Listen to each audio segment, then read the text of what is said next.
I just wanted to do an update real quick on the recent information we have from Dr. Stephen Greer on the disclosure movement. I did alter his voice in hopes that YouTube does not take this down. I'm trying to get this information out to the people, so hopefully you guys will hear it before it gets taken down. Take a listen. The dynamic going on now could go on for another 34 years. Of course, I'll be dead by then because I'm 69. So, my view of this, and a lot of the people in those systems are saying we're just fed up with this. It's been dragging on for too long. They don't make any progress. They're not taking our recommendations. And they're not mine, but the people who are in these really sensitive positions who want to come forward. So what I warned to members of Congress not long ago, they're going to break the leash. So a couple weeks ago, I was up at the Senate Intelligence and Armed Services Committee with one of these whistleblowers and the head of this Special Access Project, law enforcement, and another gentleman from the United Kingdom who's a very senior official there. And we made the point that, this is really going nowhere fast. And the only way this is going to get resolved is for a group of people to come forward and expose it all. Now, the reason they can do that is that because those projects aren't legal, they're not restricted. Now, can they be killed? Yes, they're concerned for their families and their children. And so they've asked for backup, boots on the ground to protect them when they do this. So this is something we're putting together very quietly. Who are you working with? A group of people who have all been former special forces, and they're the top drawer folks who are now private, working under private security. So that's what we're putting together, and I have the funding in place for the most part to do that.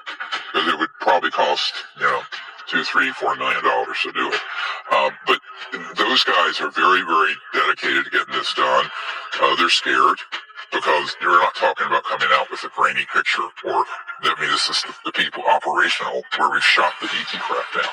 The bodies, the man-made ones that are being tested, put them up and test them with electromagnetic weapons to see if they're hardened. These are manned by humans.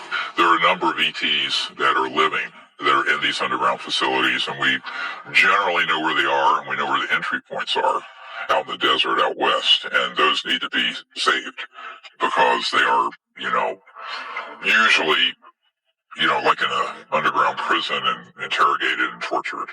And they're living life forms from other star systems. And that sounds outrageous, but it's true. So the people of conscience, let's call them.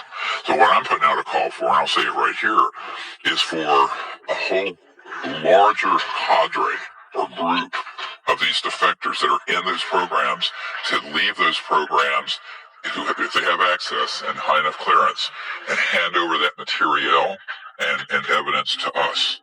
And we'll get it to everyone of consequence in government, but more importantly, it'll be dumped into the public domain. Now, the only thing I won't disclose are the plans and schematics for an operational anti-gravity device or something that could be turned into a missile delivery system or weapon system that we're going to sanitize out. Because we are still in a dangerous world. Some of these technologies should not be disseminated yet. Now, right? Now, the things that would run your house or current cars with 0-point energy, yes, that we will disclose if we get that, those schematics.